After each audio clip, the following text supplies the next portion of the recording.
एयं सदा परिभवग्नमभीष्टदोहम्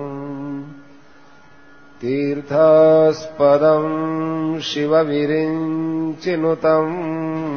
शरण्यं भृत्यार्तिहं प्रणतपालभवाब्धिपोतम् वन्दे महापुरुषते चरणारविन्दम्।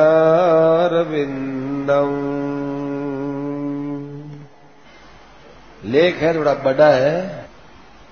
मानव जीवन केवल भगवत प्राप्ति के लिए मिला है। इस विषय में कोई तो कहते हैं कि कलयुग के अंदर मुक्ति होनी बड़ी कठिन है। कोई कहते हैं कि कलयुग में मुक्ति तो होती है पर कई जन्मों की साधना करते करते करते करते होती है। कई कहते हैं कि गृहस्थाश्रम में तो मुक्ति होने का प्रश्न ही नहीं है, गृहस्थ में मुक्ति होती नहीं। परंतु हमारे ये कोई बात बैठती नहीं है, क्योंकि इस विषय में गीता में, रामायण में, भागवत में बड़ी विलक्षणता से कल्याण की बातें बताई है। अपने लोगों के लिए इन शास्त्रों में बड़ी उत्तम बात बताई है। जो लोग ऐसी ऐसी बातें कहते हैं, उनका भी कहना अपने लिए एक प्रकार से सहायक ही है। क्यों कि जो कहते हैं कि 2-4 जन्मों में मुक्ति होती है, तो उनका कहना इस अंश में ठीक है कि जिस प्रकार से लोग धीरे धीरे कल्याण की तरफ चल रहे हैं, उसमें तो कई जन्म लगेंगे ही। इस बात को सुनकर अपने दिल में भगवत प्राप्ति के लिए जोश आना चाहिए कि हम क्यों 2-4 जन्म लगाए। भगवत प्राप्ति के लिए यदि बारंबार मनुष्य जन्म मिलता रहे, उत्तरोत्तर भक्ति बढ़ती रहे, भगवान में श्रद्धा प्रेम होता रहे, तो फिर कितने जन्म लगो अपने कहाँ आपत्ति है। मरने के बाद 84 लाख योनियों में कौन कौन सी योनियों में जन्म लेना पड़ेगा, इसकी कोई गारंटी नहीं है। किसी के भी पास गारंटी नहीं है। तो ऐसी जोखिम में हम लोगों को जाना ही नहीं है कि दोबारा जन्म लेना पड़े, क्योंकि मनुष्य शरीर के बाद न मालूम कौन सा शरीर मिले। अपने को तो इस मानव शरीर में, इसी योनि में, इसी जन्म में अपना काम बनाना है, वह भी बहुत जल्दी। क्योंकि जब ऐसे ऐसे वचन सुनने में आते हैं कि एक ही जन्म में कल्याण होना कठिन है, तो उनका कहना कोई ज्यादा अनुचित तो नहीं है। हम लोगों की चाल धीमी हो रही है इसलिए बोलते हैं, तो अपने को तेज चलना चाहिए। लोग हमारे धीमे साधन को देखकर मुक्ति लाभ की कठिनता की बात कहते हैं, लेकिन यदि अपना साधन तेज हो जाए तो एक ही जन्म के थोड़े से हिस्से में परमात्मा की प्राप्ति हो सकती है। मान लो यहां से कलकत्ता जाना है, तो वह यदि घोड़ा गाड़ी पर बैठकर जाएगा तो कई दिन लगेंगे, रेलगाड़ी में जाएगा तो 2 दिन या 1.5 दिन में पहुंच जाए, तेज रेलगाड़ी में जाएगा तो 1.5 दिन में पहुंच जाएगा, नहीं तो 2 दिन में तो पहुंच ही जाएगा। यदि वायुयान से जाए तो आधे दिन में पहुंच जाए। तो इस प्रकार से हम सबका जो जन्म है, इस जन्म का जो हिस्सा बाकी है, उस बाकी हिस्से में वायुयान के माफिक चलो तो बहुत जल्दी बेड़ा पार हो जाए। तेजी से चले तो ज्यादा समय लगने की बात है ही नहीं। योगी तो क्षण मात्र में पहुंच जाए। जैसे मंद चाल से चलने वाली रेल 2 दिन में, तेज चलने वाली गाड़ी 1 दिन में पहुंच सकती है, इसी प्रकार तेजी से साधन करने पर एक जन्म में तो आराम से भगवान तक पहुंच सकते हैं। किंतु अपने को तो जन्म का बहुत बड़ा हिस्सा निकल गया, थोड़ा सा बाकी है, अब थोड़े में ही पार लगाना है। खूब तेजी करनी चाहिए। भावी जन्म में, अगले जन्म में भगवत प्राप्ति कर लेंगे, ये तो बात अपने मन से निकाल ही देनी चाहिए। क्योंकि न मालूम इसके बाद कौन सा जन्म मिलेगा। अब अपने को तो ये जन्म मिल गया, इसका जल्दी से जल्दी उपयोग करो। गीता, रामायण, भागवत जो ग्रंथ हैं, ये परमात्मा की प्राप्ति के लिए बहुत समय नहीं कहते हैं। वे तो कहते हैं कि भगवान की भक्ति होने के बाद में जल्दी बेड़ा पार हो सकता है। इसलिए अपने में जो कमी है उसकी पूर्ति करो, खूब तेजी के साथ चलो। अब तक जो चाल हम लोगों ने चली है वो धीमी है। इस चाल की दृष्टि से यदि कोई कहे कि इस जन्म में कल्याण होना मुश्किल है तो कहना ठीक भी है। यदि 3-4 जन्म की बात सुन ली, अब तो अपने को और तेजी से चलना चाहिए। हमारी धीमी चाल के कारण से विलंब हो जाए तो ये हमने ही तो आफत पैदा की है।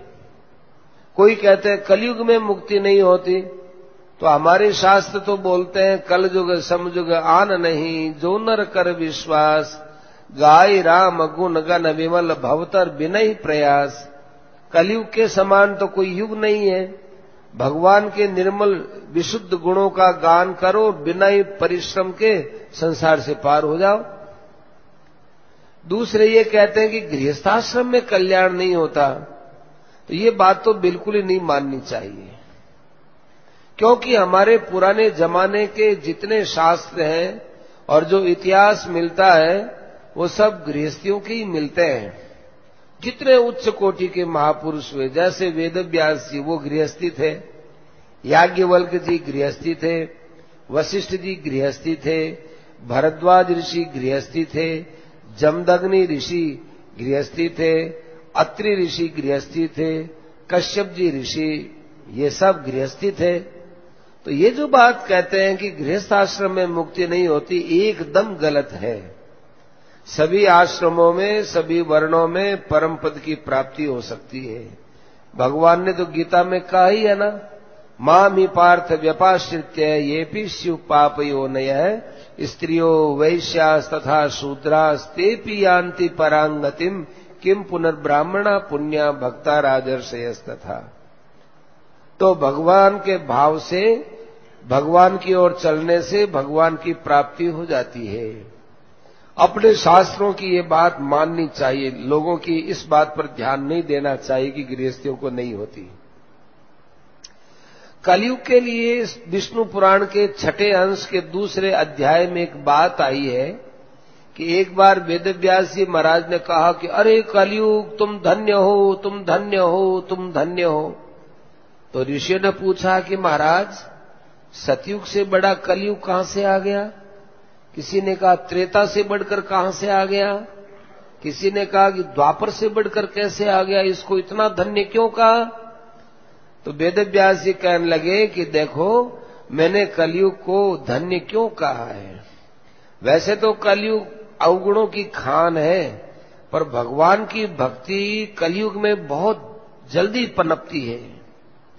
जो मुक्ति सतयुग में ध्यान करने से होती थी, त्रेता में यज्ञ करने से होती थी, द्वापर में पूजा वगैरह करने से होती थी, वो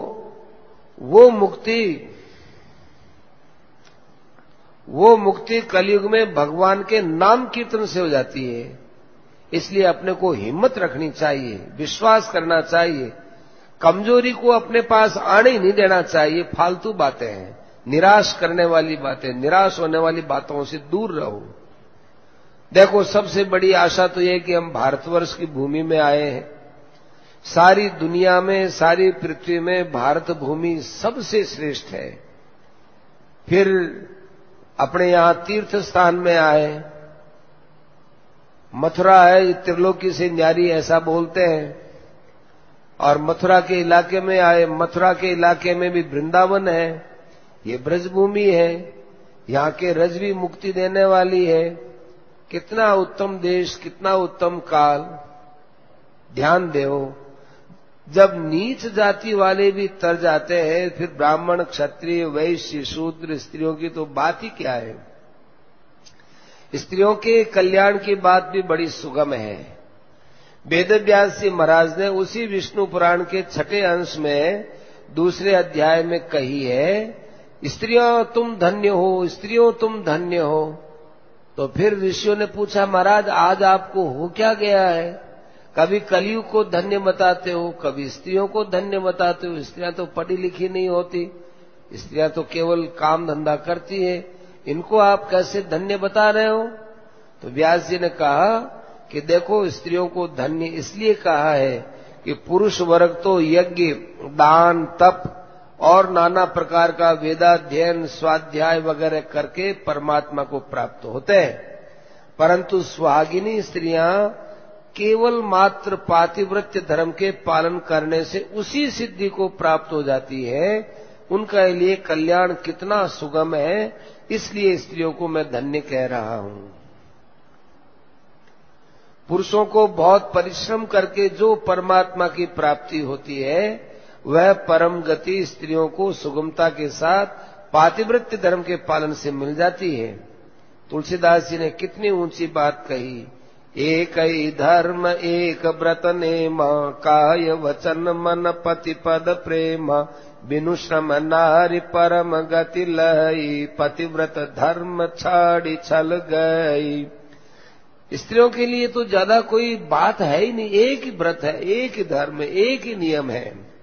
शरीर से पति की सेवा करना, पति को नमस्कार करना, वाणी से सत्य बोलना, प्रिय बोलना, हितकर बोलना, प्यार भरा वचन बोलना, और मन से पति का हित चाहना, बस स्त्री का कल्याण हो गया।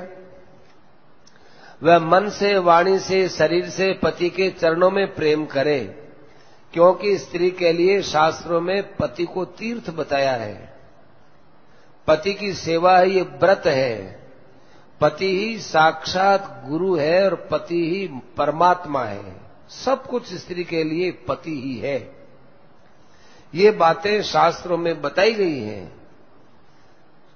तुलसीदास जी भी साफ कहते हैं कि नारी को चाहिए कि छल का त्याग करके अपने पातिव्रत धर्म का पालन करे, वो परम गति को प्राप्त होती है।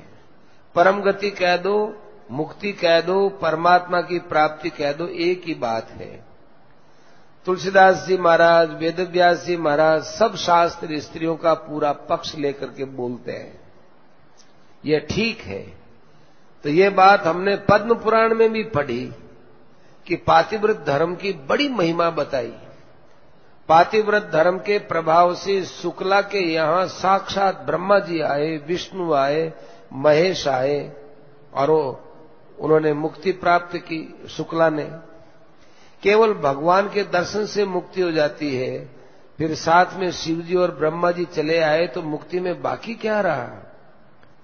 पर पातिव्रत धर्म का पालन करने से परमात्मा के दर्शन हो जाते हैं। इसलिए यह बात सभी स्त्रियों और पुरुषों को समझना चाहिए कि ईश्वर की भक्ति से सबकी मुक्ति होती है, चाहे कोई भी क्यों न हो। सुहागिनी स्त्री के लिए तो दो अवसर मिल गया, एक तो पातिव्रत धर्म और एक ईश्वर की भक्ति। कहना ही क्या है। विधवा के लिए तो एक ही काम करना, अब क्या? ईश्वर की भक्ति, क्योंकि पति तो चले गए, अब केवल ईश्वर की भक्ति।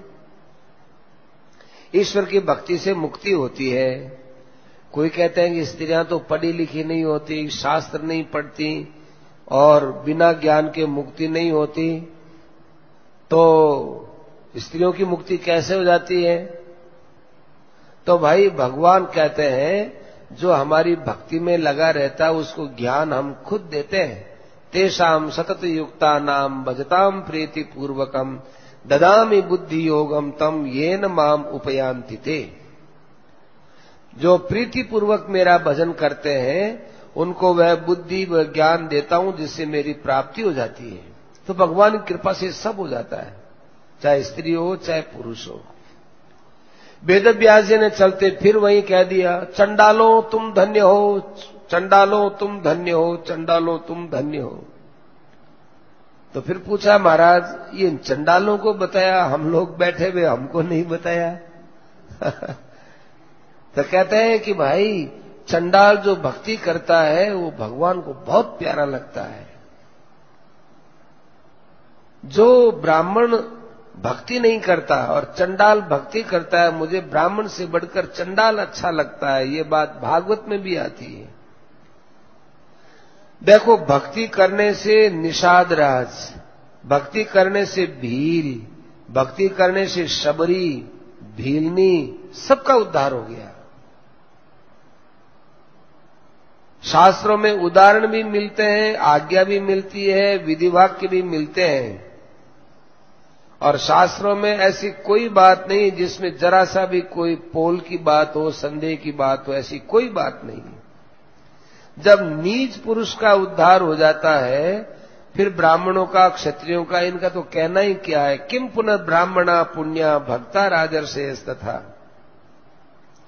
मतलब ये है कि पुण्यात्मा ब्राह्मण, राजर्षि क्षत्रिय को मेरी शरण आने पर परम गति मिल ही जाती है। इसमें ज्यादा कहने की भी कोई बात नहीं। जब नीच जाति वालों को भगवान की शरण लेने से मुक्ति मिल जाती है, मिलती है और मिली है, तो फिर स्त्रियों को परम गति मिलती है, शूद्रों को परम गति मिलती है, वेश्यों को परम गति मिलती है। इसमें कौन सा आश्चर्य है। यहां तक कि अति नीच को भी भगवान की भक्ति के प्रभाव से, भगवान की शरण ग्रहण करने से मुक्ति मिल जाती है। फिर ब्राह्मण क्षत्रियों की बात ही क्या है। मुक्ति पाने वाले बहुत से ब्राह्मणों, क्षत्रियों की कथाएं शास्त्रों में मिलती है जो भगवान को प्राप्त हो गए। स्वयं भगवान गीता में अर्जुन से कहते हैं कि मैंने तुम्हारे प्रति जो योग का वर्णन किया है उसको राजर्षि लोग जानते थे। कर्मणि भी संसिद्धिम आस्थिता जनकादय। ये जनक वगैरह जितने बड़े बड़े राजर्षि लोग हुए वो कर्मों के द्वारा सिद्धि को प्राप्त हो गए। राजा जनक जी तो प्रसिद्धि हैं, जिनके पास सुखदेव जी जैसे लोग ज्ञान के लिए आया करते थे। इसलिए अपने मन में दृढ़ निश्चय रखना चाहिए कि परमात्मा की प्राप्ति बहुत जल्दी और थोड़े समय में हो सकती है। ये निश्चय रखना चाहिए।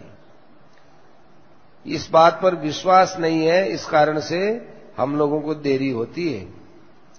इसमें बहुत काल की आवश्यकता नहीं है, साधन तेज होना चाहिए। वर्तमान में जैसा साधन करते हैं बहुत धीमा है। तेजी के साथ चलो, जोश के साथ चलो, श्रद्धा पूर्वक चलो, विश्वास के साथ चलो। जब मानव शरीर का मौका ही मिल गया है तो अब फिर इस मौके को क्यों आप टाड़ो। ये हम खुद जान करके मुश्किल खड़ी करते हैं।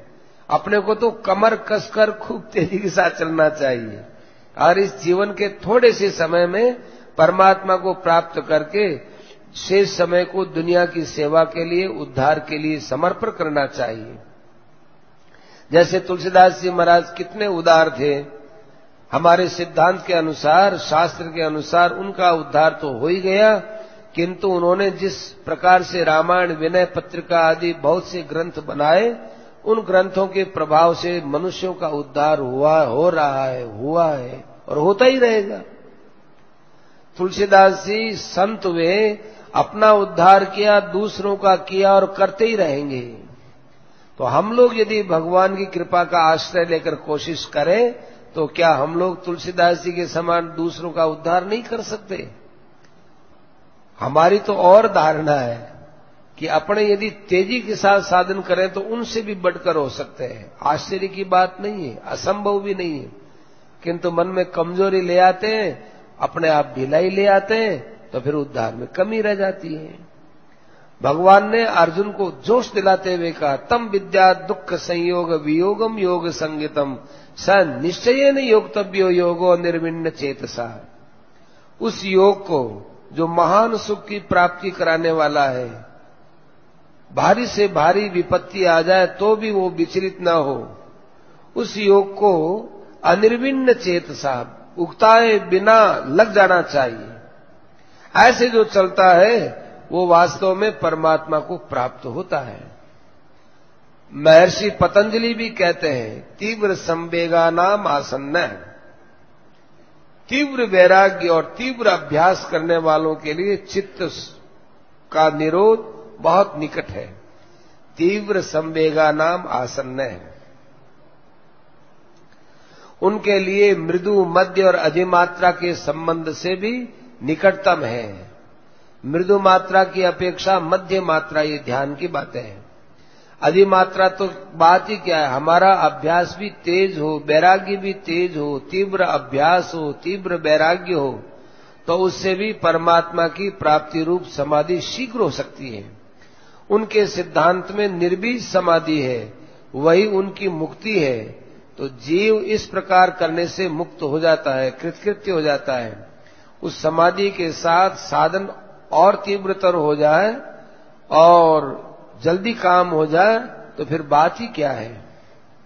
मृदु मात्रा तीव्र है, मध्य मात्रा तीव्रतर है और अधिमात्रा तीव्रतम को बोलते हैं।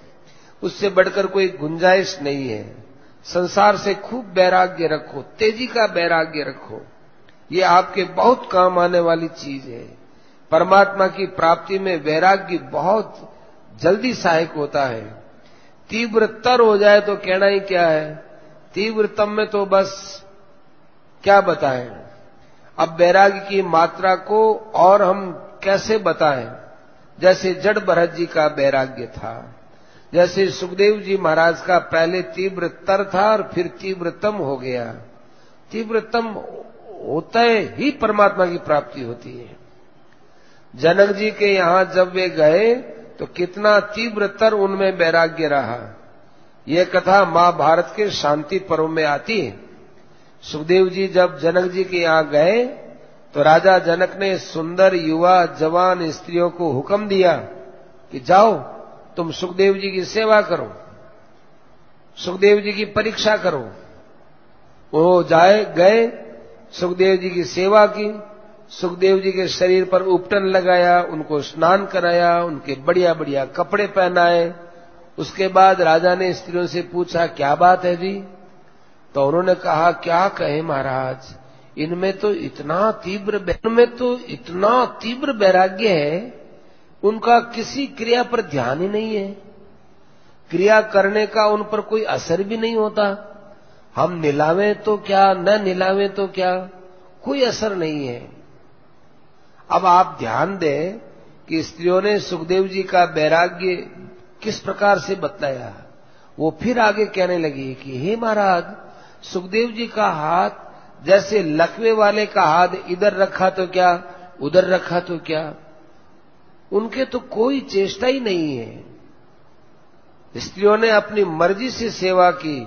उसके बाद राजा जनक उनसे मिले और राजा जनक ने सुखदेव जी से पूछा, बोलो सुखदेव जी कैसे आए। सुखदेव जी ने कहा मैं आपसे उपदेश लेने आया हूं, ज्ञान सीखने आया हूं।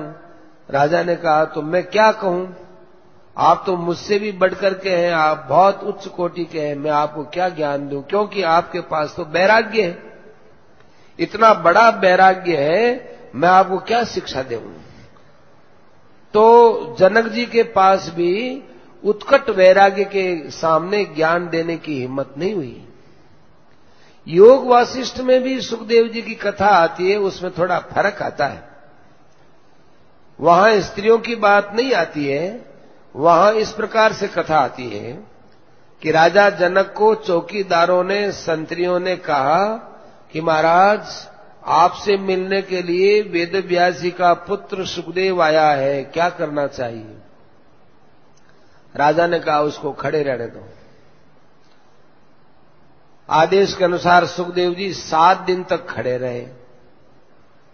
7 दिन के बाद राजा ने पूछा, सुखदेव जी आए थे, उनका क्या समाचार है, वो खड़े ही हैं कि बैठे हैं कि सोए हैं कि प्रसन्न है कि नाराज है कि क्या है। संतरियों ने कहा कि वो तो खड़े हैं। अरे खड़े तो है, उनकी मुद्रा देखो, उनके चित्त पर क्या असर पड़ा कि महाराज वो वैसे ही मुस्कुराते हुए आए और मुस्कुराते हुए खड़े, कोई उनके ऊपर असर नहीं पड़ा, कोई विकार नहीं है। नहीं, अच्छी तरह से देखो कहीं क्रोध तो नहीं आया है। संतरियों ने कहा महाराज बड़े शांत चित्त से आए थे, वैसे ही खड़े, वैसे ही प्यार से हमको पहले बोलते थे, प्यार से अभी भी बोलते, बोलने पर वही प्यार है, नहीं तो क्रोध की भाषा तो और होती है।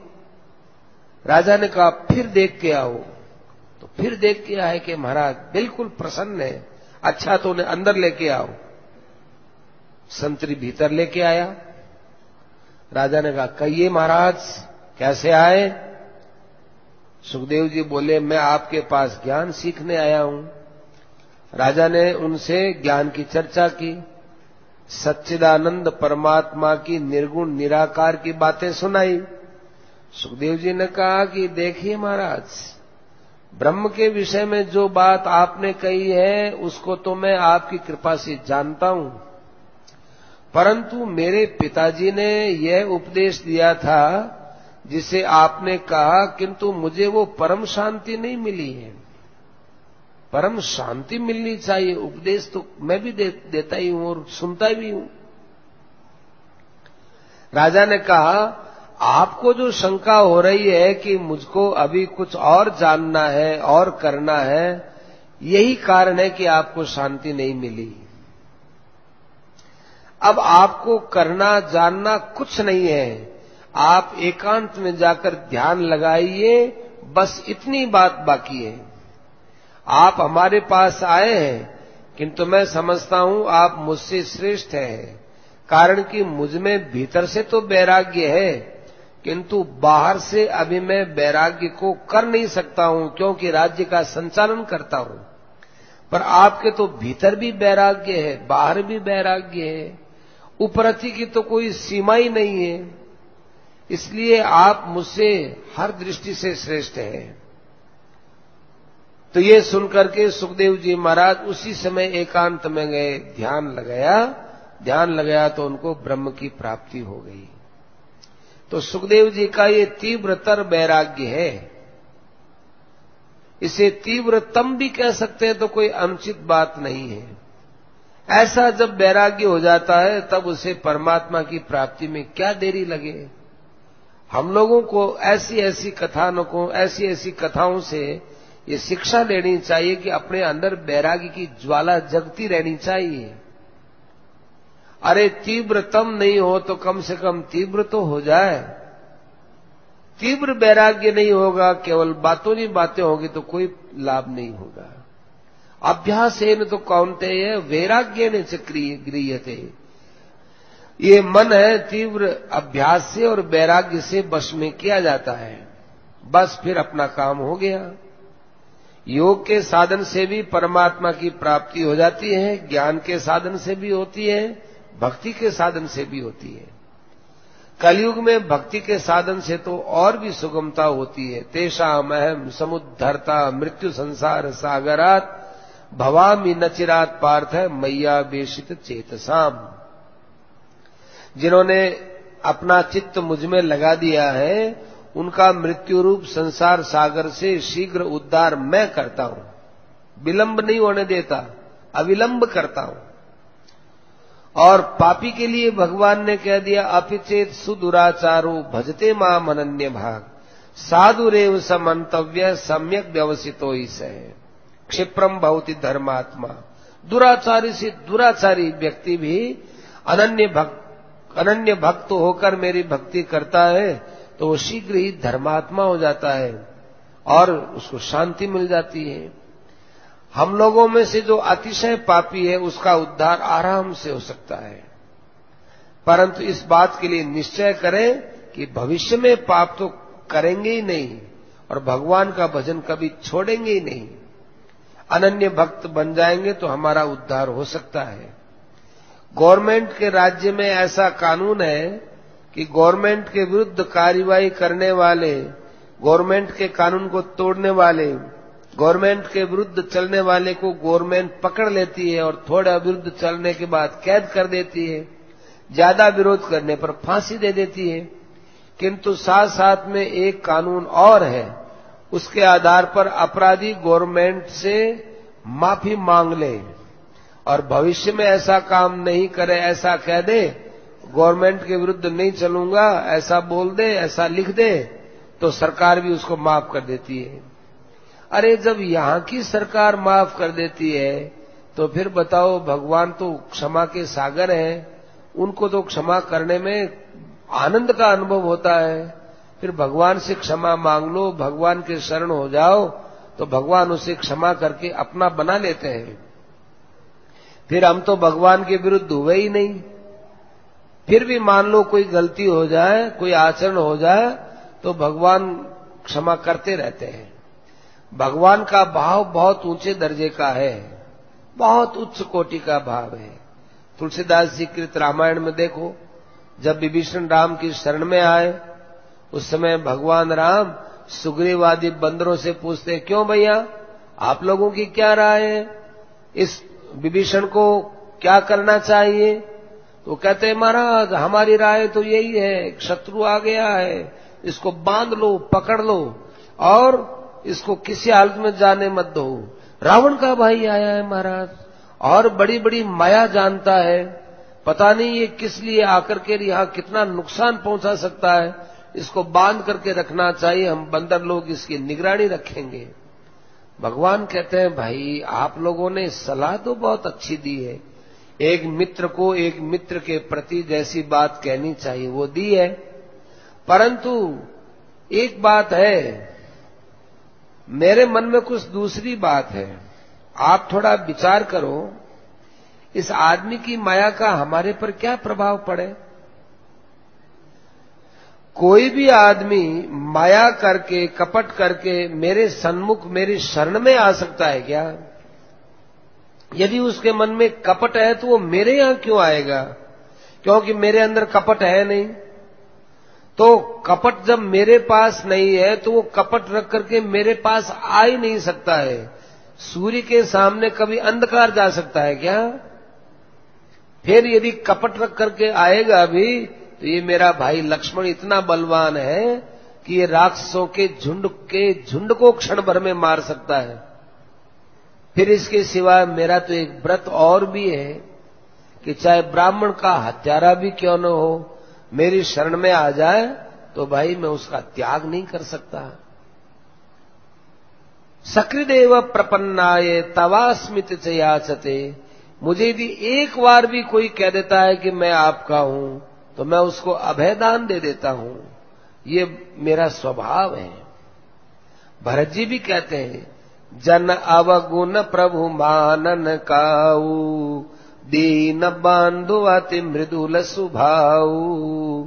भगवान अपने दासों के दोष की तरफ देखते ही नहीं है, उनका स्वभाव ही बड़ा कोमल है। कितना ही उनको कहो भगवान को, ये ऐसा है, ये ऐसा है, वो सुनते ही नहीं है, वो सुनते ही नहीं है।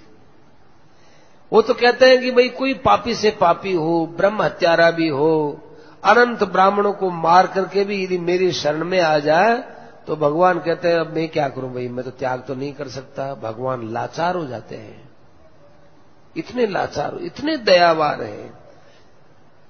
इधर भी तो देखना चाहिए। हम लोगों ने तो इस जन्म में 2-4 ब्राह्मणों की भी हत्या नहीं की है, एक की भी नहीं की है, इस जन्म में तो की नहीं है। परंतु यदि अन्य जन्मों में हुई हो तो भगवान चैलेंज दे रहे हैं कि भाई तुम करोड़ों ब्राह्मण को मार के आ जाते तो भी कोई बात नहीं थी। इसलिए तमेव शरणम गच्छ सर्वभावेन भारत, उसकी कृपा से तुम्हारा उद्धार हो जाएगा। इसमें किसी प्रकार की शंका की बात नहीं है। सब प्रकार से, मन से, वाणी से, शरीर से भगवान की शरण होना चाहिए। मन से परमात्मा का ध्यान करना चाहिए, वाणी से भगवान के नाम का जप करना चाहिए, शरीर से भगवान की सेवा करनी चाहिए। ये मन, वाणी और शरीर से भगवान की शरण जाना है। जो कुछ भी भगवान के विधान से आकर प्राप्त हो जाए, चाहे सुख हो चाहे दुख हो, उसे भगवान का भेजा हुआ पुरस्कार समझ करके खुश होना चाहिए। जो कोई भी परिस्थिति हो, मन के अनुकूल हो प्रतिकूल हो, भगवान की आज्ञा मान करके उसको स्वीकार करना चाहिए। इस प्रकार का जिसका भाव है, पापी क्यों न हो, उसका जल्दी उद्धार हो जाता है। भगवान के शरण होने का सुगम साधन ही क्या है? देवी येषा गुणमयी मम माया दुरत्यया मामेव ये प्रपद्यन्ते वाय माया मेताम तरन्ति थे। भगवान कहते हैं अपनी शक्ति से आप लोग मेरी माया का पार नहीं पा सकोगे। आप लोग तो मेरी शरण में आ जाओ, आपको मैं ही संसार से पार लगा दूंगा।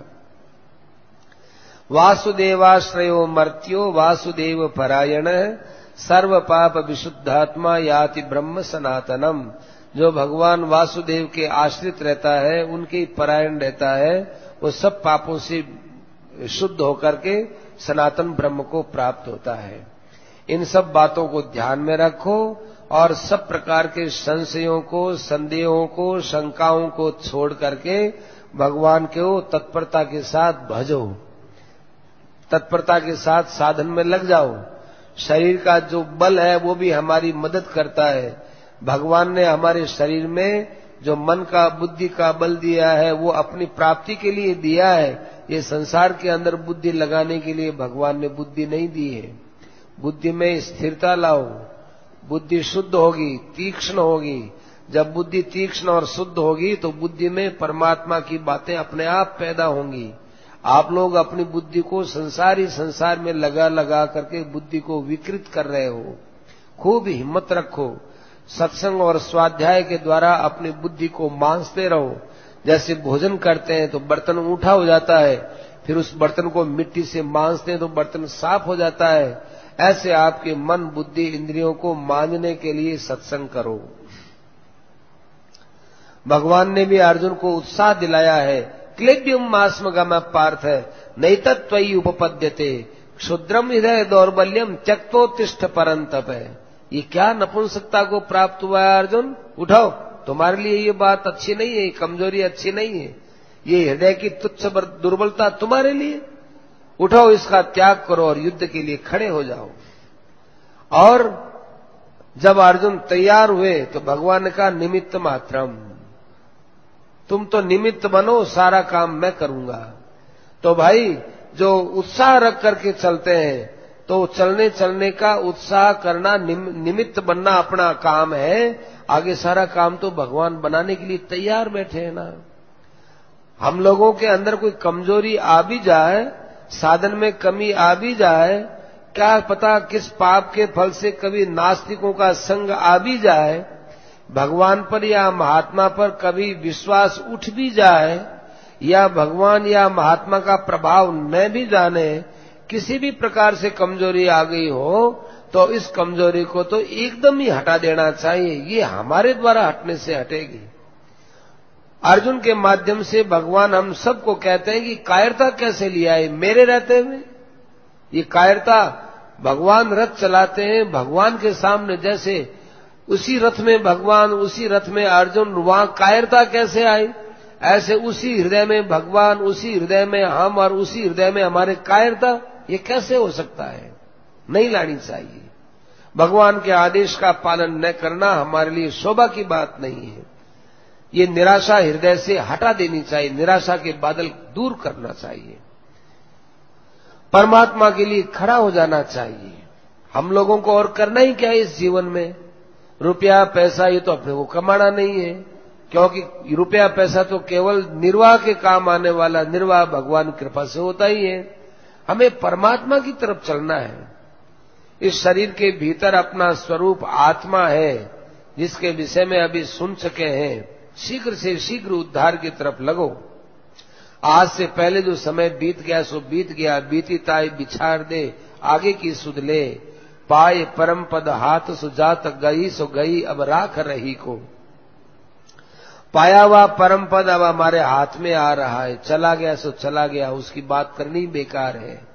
आत्मा का उद्धार तो 1 महीने में हो सकता है, नहीं हम कहते हैं 1 दिन में हो सकता है, नहीं 1 मिनट में हो सकता है, नहीं मरने का समय हो तो 1 क्षण में हो सकता है। प्राण जाने के समय में भगवान की स्मृति आई, पापों का नाश हुआ, परमात्मा की प्राप्ति हुई और उसका 1 क्षण में जीवन सफल हो सकता है। चिंता किस बात की करते हो? हम लोगों को परमात्मा की प्राप्ति जल्दी करने के लिए खूब चेष्टा करनी चाहिए। जीते जी कर ले। हम जीते रहे तो हमारे जो भाई हैं, मित्र हैं, कुटुंबी हैं, हमसे प्रेम रखने वाले लोग हैं, उनका भी हमारे संग से कोई उपकार हो जाए, सेवा हो जाए तो अच्छी बात है। नहीं तो मृत्यु के समय में भी चाहेंगे तो 1 क्षण में कल्याण तो हो जाएगा, पर वो कल्याण अपना ही होगा, हम दूसरे की सेवा नहीं कर पाएंगे। जब मनुष्य अपने शरीर से हजारों लाखों का कल्याण कर सकता है तो एक अपनी आत्मा के कल्याण के लिए ही चिंता करके फिर क्या बड़ी बात हुई। आपको ये विचार करना चाहिए कि इतना समय जो बीत गया, अभी तक हमने क्या किया। रोज इस विषय में सोचना चाहिए कि आज हम मर जाएं तो हमारे साथ क्या पल्ले बंधेगा। यदि विशेष कुछ नहीं किया, अपना समय यूं ही बर्बाद चला गया, तो खूब जो है मन से व्यथित होकर के रोना चाहिए और एक कंजूस आदमी की तरह एक एक क्षण को मूल्यवान समझ करके व्यर्थ के काम से हटाकर सार्थक काम में लगाना चाहिए। इस विषय में किसी की भी शर्म रखनी चाहिए, किसी की भी शर्म नहीं रखनी चाहिए, किसी का भी भय नहीं मानना चाहिए।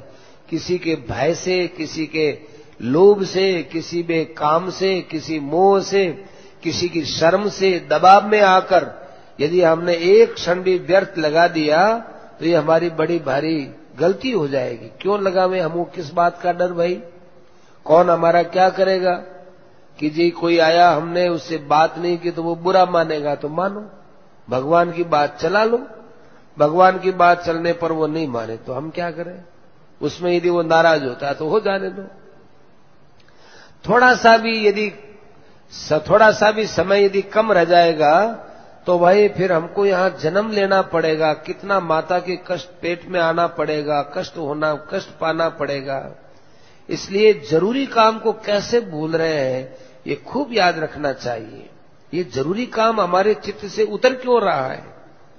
सृष्टि में असंख्य जीव हैं, उनमें एक जीव हम भी हैं। उन असंख्य कोटि के जीवों में सारी पृथ्वी में 3 अरब से ज्यादा मनुष्य नहीं है। मनुष्य के अलावा पशु हैं, पक्षी हैं, कीट पतंग हैं, इनकी तो मुक्ति हो नहीं सकती। अब 3 अरब के अंतर्गत हम सब हैं। अब ध्यान देना चाहिए कि कितने प्राणियों में मनुष्यों की संख्या तो बहुत कम है। 3 अरब कोई बड़ी बात थोड़ी है। तो इन प्राणियों को तो कितनी बार शरीर मिलता है, हमको मानव शरीर बड़ी मुश्किल से मिला है। ये मौका यूं ही थोड़ी मिल जाएगा। यदि नहीं मिला तो क्या करना चाहिए? इस मौके को काम में ले लो। जब भगवान ने मनुष्य शरीर दे ही दिया है, इतनी उदारता बरत दी है, दया की है, मौका दिया है, तो सफल बनाना चाहिए। यही सफल बनाना है कि शीघ्र से शीघ्र परमात्मा की प्राप्ति हो जाए। एक क्षण भी समय नहीं बिताना चाहिए व्यर्थ में, चाहे कुछ भी हो जाए। परमात्मा की प्राप्ति का मार्ग तय करना है। परमात्मा हर समय सब जगह परिपूर्ण है, इसलिए परमात्मा की प्राप्ति में जो देरी हो रही वो आश्चर्य आना चाहिए कि भाई सब जगह मौजूद है, फिर क्यों नहीं मिलते? जैसे बादल में जल रहता है, उसी प्रकार परमात्मा सब में है। जैसे बादलों में आकाश व्यापक है, परमात्मा निराकार रूप से संसार में व्यापक है, परिपूर्ण है। वे परमात्मा कृपा करके जहां प्रेम होता है वहां प्रकट हो जाते हैं, दर्शन दे देते हैं। जिसमें प्रेम होता है उसको दर्शन दे देते हैं। जिसके हृदय में प्रेम नहीं है पर जो भगवान को चाहता है उस पर भगवान दया करते हैं, दया की कोई ऐसी घटना करा देते हैं तो उसको विश्वास हो जाता है। हमारी दृष्टि में संसार में ऐसा कोई मनुष्य नहीं होगा कि जो अपने जीवन में कहीं दया को, भगवान के दया को नहीं देखा होगा। कोई न कोई ऐसा क्षण आता ही है कि जहां भगवान की दया को वो देख सकता है। नहीं देखा, नहीं ध्यान दिया, वो अलग बात है। अगर मनुष्य बना दिया तो अब जो हमारे हृदय में कमजोरी आ जाए, अश्रद्धा आ जाए, अज्ञता आ जाए, आसक्ति का घेरा लग जाए तो उसको लात मार के हटा देना चाहिए और कहना चाहिए तुम यहां कैसे आ गए? अश्रद्धा है, अज्ञता है, आसक्ति है, राग द्वेष है, तुम यहां आने की तुम्हारी हिम्मत कैसे पड़ी? क्योंकि हमारे पर तो भगवान की असीम कृपा है। भगवान की कृपा के सामने तुम कैसे आ गए? तो असंख्य कोटि जीवों में चुन करके हमको ये मौका दिया है। तो क्या इस बात को हम भूल जाएं? भगवान की दया को, प्रेम को, उपकार को हम भूल करके भी कृतज्ञ बने तो ये कभी नहीं हो सकता। भगवान भी हमसे आशा रखते हैं क्योंकि आशा रखकर ही तो उन्होंने हमें मनुष्य शरीर का मौका दिया है। मनुष्य शरीर को देकर मौका दिया। दिन में रात में जब इस बात की तरफ ख्याल आ जाए, हमको सावधान होना चाहिए। अपना साधन तो ठीक चल रहा है ना, इस विषय पर जागरूक रहना चाहिए। जहां हमारी बुद्धि जाए, मन जाए, वहां सबसे पहले ये देखो कि यहां हमारा मन गया, बुद्धि गई, तो यहां भगवान की तरफ गई है कि संसार की तरफ गई है। यदि संसार की तरफ गई है तो भगवान के स्वरूप का वहां पर चिंतन करो। बुद्धि से हर समय निश्चय रखना चाहिए कि परमात्मा है, सब जगह है। भगवान की हमारे पर पूर्ण कृपा है। हमारे सिर पर हाथ है, हमारे दाएं बाएं आगे पीछे सिवाय भगवान के कुछ नहीं है। भगवान मिलेंगे, अवश्य मिलेंगे, क्योंकि जो कुछ हमारे जीवन का ये आयोजन हो रहा है, यह आयोजन भगवान की प्राप्ति के लिए ही हो रहा है। उत्तम देश, उत्तम काल, उत्तम जन्म, उत्तम जाति, उत्तम धर्म, उत्तम संग, ये सब पाकर के हमको यदि भगवान की आशा ही नहीं हुई तो क्या लाभ हुआ। ये इतना सब कुछ उत्तम वातावरण मिला है, ये भगवान की कृपा से मिला है। हम ध्यान नहीं देते हैं, भगवान की दया को और प्रेम को ठुकराते हैं। ये हमारी मूर्खता है। भगवान दया करके हमारे मस्तक पर हाथ रखते हैं और हम कहते हैं कि अपना हाथ हटा लो। कैसी मूर्खता है। भगवान सब प्रकार से तजवीज करके जो ऐसा अवसर दिया है, यही भगवान का हमारे सिर पर हाथ है। और हमको किसी बात की चिंता नहीं करनी चाहिए। भगवान का अपने मस्तक पर हाथ समझ करके क्षण क्षण में मुग्ध होना चाहिए और नेत्र जहां जाए वहां भगवान का दर्शन करना चाहिए। जैसे सोने के आभूषण है, गहने हैं, उनमें सोने को देखने वाला सोना ही देखता है। वो नाम और रूप को ज्यादा महत्व नहीं देता है, वो मूल सोना देखता है। इसी प्रकार संसार में भगवान को ही देखना चाहिए, क्योंकि मूल्यवान तो भगवान है। जैसे बर्फ दिखता है लेकिन उसमें जल ही जल है, जल के अलावा कुछ नहीं है, ऐसे ब्रह्मांड के भीतर भगवान बर्फ में जल के भांति परिपूर्ण है। और जगत दिखता है केवल ऊपर ऊपर से बर्फ के समान दिखता है, जल के समान भगवान है। अब एक आदमी बर्फ देखता है, एक आदमी जल देखता है। हर समय हमें ये समझना चाहिए कि भगवान निराकार रूप से सब में व्यापक है। तो हम चाहे तो साकार रूप से प्रकट हो सकते हैं। निराकार का यथार्थ ज्ञान साक्षात परमात्मा को प्राप्त कराने वाला है। यह ज्ञान हर समय कायम रहे, इससे परमात्मा की प्राप्ति हुई पड़ी है। ये जो ज्ञान है कि परमात्मा सब जगह परिपूर्ण है, इस ज्ञान के अनुसार भगवान के ध्यान में मस्त रहना चाहिए, चूर रहना चाहिए। भगवान के सिवा और किसी वस्तु का ज्ञान ही न रहे। तीव्र जप, ध्यान, रूप साधन करने से वैराग्य तीव्र होगा, और जब तीव्र वैराग्य होता है तो भगवान का भजन साधन ही होता है। फिर अपने आप ही सब होने लगता है, प्रयत्न की आवश्यकता नहीं होती है, क्योंकि वैराग्य के बाद भजन ध्यान में रस आने लगता है। आजकल लोग भजन करते हैं लेकिन वैराग्य के बिना करते तो भजन में रस नहीं आता, रस में भगवान के भजन में आनंद नहीं आता। वैराग्य पूर्वक करने से रसास्वाद आता है, प्रसन्नता होती है, शांति मिलती है, आनंद मिलता है। मानो आनंद और शांति बराबर बढ़ती जा रही है। सब जगह कैसा आनंद हो रहा है, हमारे मन में, बुद्धि में, इंद्रियों में, नेत्रों में, अणु अणु में, जर्रे जर्रे में, सब जगह आनंद ही आनंद, आनंद ही आनंद परिपूर्ण है। आप ख्याल करके देखें, नीचे, ऊपर, बाहर, भीतर एक आनंद के सिवाय दूसरी वस्तु है ही नहीं। हमारे ऊपर नीचे सच्चिदानंद घन परब्रह्म परमात्मा परिपूर्ण रूप से विराजमान है, और ऐसा मानो कि हम आनंद के सागर में डूब रहे हैं। आनंद ही आनंद है, अलौकिक शांति है, चिन्मय आनंद है। हमारे मन, बुद्धि, इंद्रियों में चेतनता है, ज्ञान की बहुलता है, परमात्मा का ही स्वरूप है। ये आनंद में जो परमात्मा है वह आनंद ही तो ज्ञान स्वरूप है। इसलिए हमारे नीचे ऊपर आगे पीछे आनंद के अलावा दूसरा कुछ है ही नहीं। वो बोध रूप आनंद, वो ज्ञान रूप आनंद, सब रूप में वो विराजमान है। यहां माया का कोई लेना देना ही नहीं है। माया हमारे पास आ ही नहीं सकती। माया का कटक, कटक माने सेना, माने क्या, काम क्रोध लोभ इत्यादि, ये कहां है? इनके तो आने की, प्रवेश करने की ताकत ही नहीं है। जब ये पास में आ ही नहीं सकते काम क्रोध लोभ आदि, तो फिर दुराचार दुर्गुण तो और भी पीछे रह जाते हैं, हो ही नहीं सकते। उसके दर्शन से तो दूसरों के पाप नष्ट हो जाते हैं, दूसरों के काम क्रोध भग जाते हैं। इस बात को अपने अंदर समझ करके परमात्मा का अनुभव करना चाहिए। ये जो अनुभव होता है यही परमात्मा का असली ध्यान है। परमात्मा का यदि ध्यान बना रहे तो परमात्मा खुद अपने आप ही आ जाएंगे, उनको बुलाने की जरूरत नहीं है। वैसे भी ये शांति आनंद है, ये परमात्मा ही तो आए हैं। जब भी शांति मिले, आनंद मिले तो आहा, हे भगवान बड़ी कृपा की, बड़ी कृपा की, आपका शांति का साम्राज्य फैल रहा है, आपका आनंद तत्व फैल रहा है। आनंद आनंद, आनंद का नाम उच्चारण करने से आनंद प्रकट होता है, रोमांच होता है, चित्त में प्रसन्नता होती है।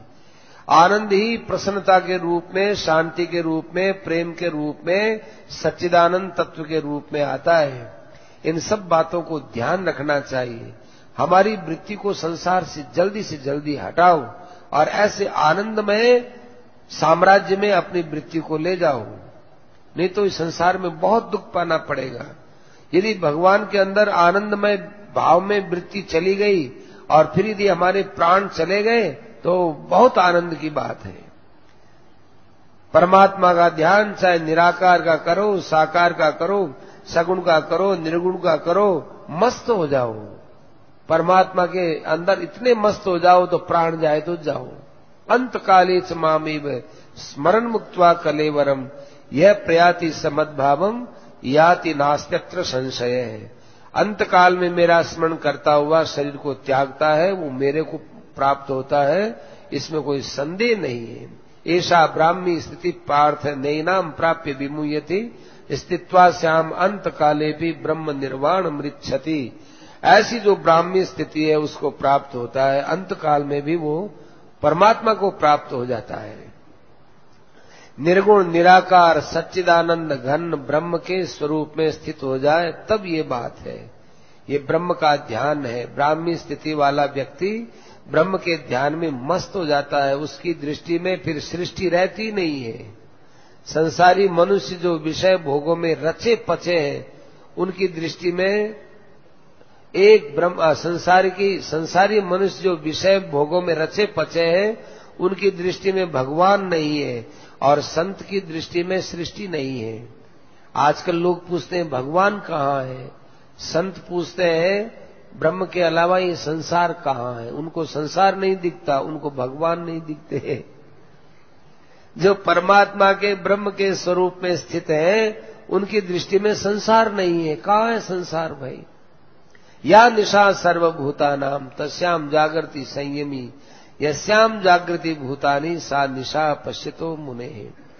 इसी प्रकार से भगवान के सगुण साकार का, भगवान रामचंद्र जी का, विष्णु भगवान का, श्री कृष्ण जी का ध्यान करते हुए मृत्यु हो जाए तो वही बात है। भगवान के ध्यान का अभ्यास करता है, उसकी अंतकाल में ऐसी स्थिति अवश्य होती है। सादि भूतादि दैवम माम सादि यज्ञंच ये विदु प्रयाण काले पिचमाम ते विदुर युक्त चेतसे। अधिभूत अधिदैव अधियज्ञ के सहित जो मुझे जानता है वो परमात्मा ही है। वासुदेव सर्वम, सब कुछ परमात्मा ही है। इस प्रकार से जानता है, अनुभव करता है, वो मुझे प्राप्त हो जाता है। अंत काल में अनुभव करने से समझो कि वो मुझे ही प्राप्त होकर मेरे अंदर लीन ही हो जाता है। तो एक प्रकार से परमात्मा के स्वरूप में ही उसकी स्थिति हो गई। ये हरदम ऐसी स्थिति रहनी चाहिए। ऐसी स्थिति हर समय रखने से निश्चित कल्याण होता है। ओम शांति शांति शांति।